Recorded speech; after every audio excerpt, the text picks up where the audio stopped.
எதிரிகள் என்னை சுற்றி வந்தாலும் தூதர் சேனைகள் கொண்டென்னை காப்பாரே. ஆவியினால் யுத்தம் வெல்வேனே, சாத்தானை சமுத்திரம் விழுங்குமே. அவரே என்னை காண்பவர், அவரே என்னை காப்பவர். சிங்கக்கேபியோ சூளை நெருப்போ அவர் என்னை காத்திடுவார். கர்த்தருடைய பரிசுத்த நாமத்துக்கு ஸ்தோத்திரம்.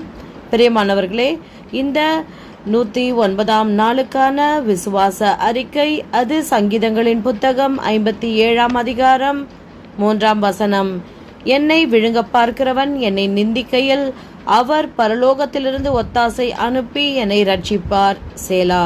தேவன் தமது கிருபையையும் தமது சத்தியத்தையும் அனுப்புவார். ஆமென்.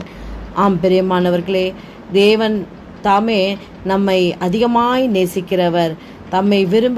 நம்மை அவர் மிகவும் விரும்புகிறார்.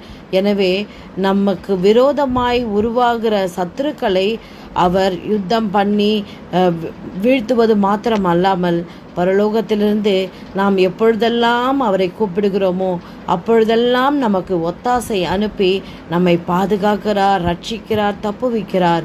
அப்படிப்பட்ட தேவன் நமக்கு தம்முடைய கிருபையையும் சத்தியத்தையும் ஏற்ற வேளையிலே அனுப்பி நமக்கு ஆறுதல் செய்வார்.